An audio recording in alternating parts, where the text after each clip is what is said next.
And thus we begin. Now, kiddos, as you can see already, today's topic is a good one. The Sui and the reunification of China. Now, today we are embarking on our first of our 5 dynasties that we've been talking about over the last couple of days. Now, dynasty number 1 is called the Sui dynasty. Now, something to keep in mind as we are going throughout the entirety of this unit is there is a big idea that you must remember as we are talking about China and Asia as a whole. This idea of structure versus lack of structure, strength versus the lack of strength.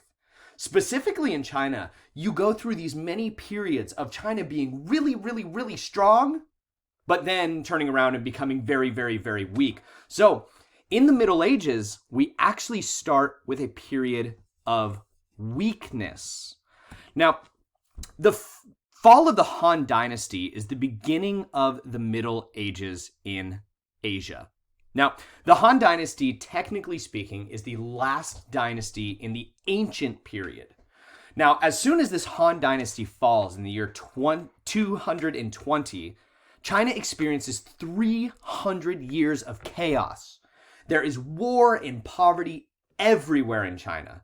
And when I'm talking about war and poverty, this is not good. Now, first things first, the Koreans, who actually used to be a part of China, they break away and create their own civilization, the civilization that you and I still know to this day.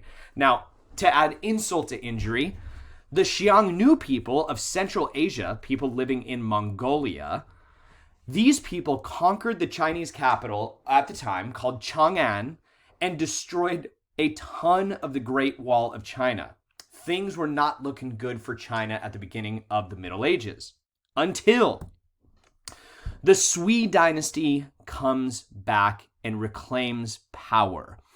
Now, after winning battle after battle, a general named Wen Di, I know, awesome name, declared himself the emperor of China and formally created the Sui dynasty. Now, when Wen Di died, his son, Yang Di, became the emperor and began expanding China rapidly.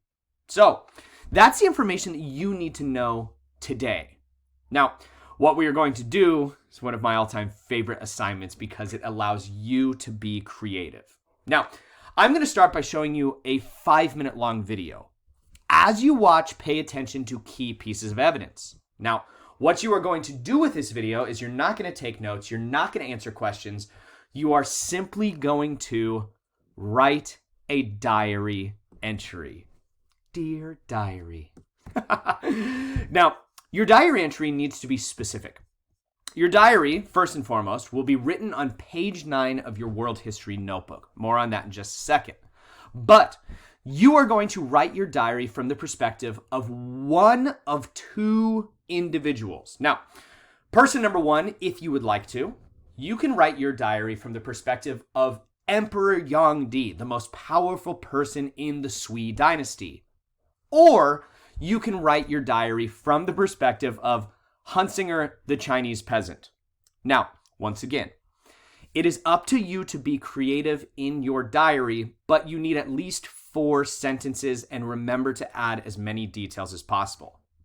Now, if you need to, pause on this slide here, and this is what you are going to set up your page number 9 like. Sui Diary Entries is the title.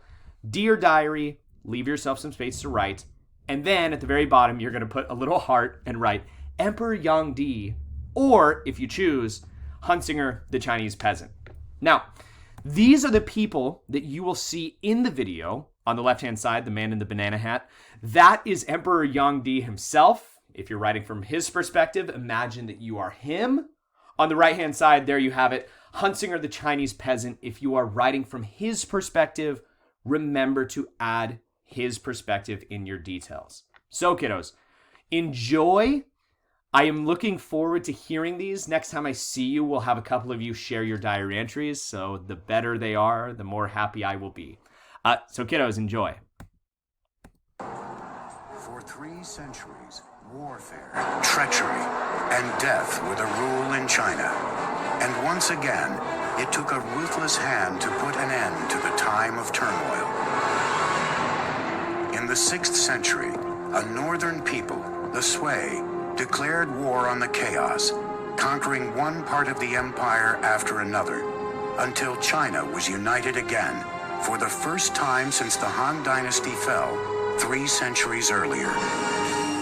The Emperor Yangdi would build the Sui Empire on the foundation of nearly 1,000 years of dynasties that came before. Unlike previous emperors who had concentrated on fortifying China against the outside world, Yangdi would channel his energies inward and strengthen his empire within its borders. China is vast, and its waterways provided the most efficient means of transportation over such great distances. 2 major rivers traverse the country east to west, the Yangtze in the south and the Yellow River in the north, but they are 1,000 miles apart. China was a house divided. Yangdi decided to do something about that.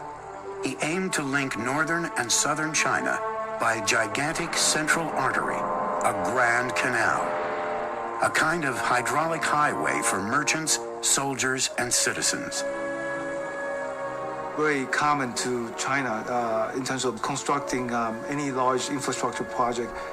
They would look at existing waterways and try to find area where they could connect and link the entire canal. They want to take advantage of the natural geography. This gigantic construction project would take more than 1 million man-days of work, most of it digging. Living and working conditions were horrendous, harsh and primitive. Tens of thousands died of starvation, fatigue, and illness. Many were simply beaten to death by overseers.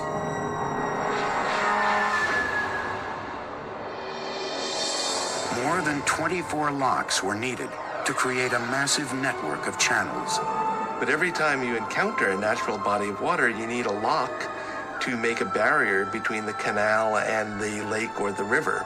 When you go up any significant grade, you have to have locks to raise the water and the boats with it to get over any rise in the terrain. It took 5 million workers over 6 years to build the Grand Canal.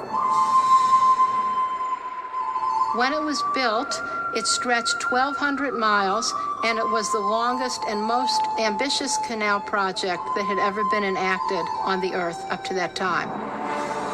By connecting the Yellow River with the Yangtze, the Grand Canal could now transport goods up to 45 miles a day. Major cities along the canal grew into silk, porcelain, and cotton centers. Merchants and artisans supplied manufactured goods to opening markets throughout the entire country.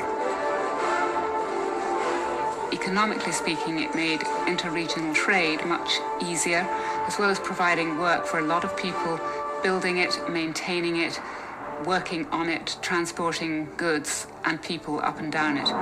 Like the Nile in Egypt, it integrated the North and the South, strengthening the foundations of a unified empire. Well, the canal was a tremendous generator of wealth.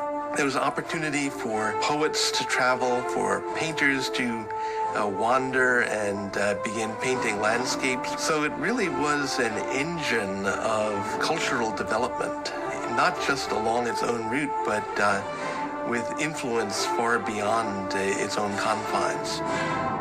With his engineering feat completed, Emperor Yangdi decided it was time for a victory tour down the Grand Canal.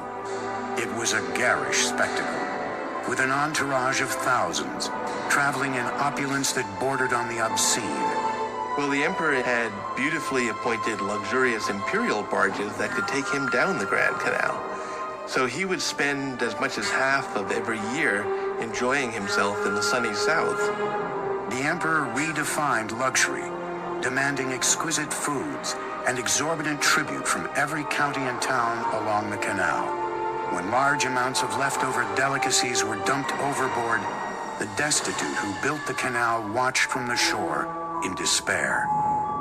But once again, a Chinese emperor underestimated the power of the people. His voyages of conspicuous consumption fueled a mounting sense of rage against his decadent regime. In 618 AD, the people rebelled in a series of peasant uprisings throughout the country. Once again, chaos consumed China and soon reached the palace itself. Emperor Yangdi was killed by his own generals, and the Sui dynasty came to an abrupt end.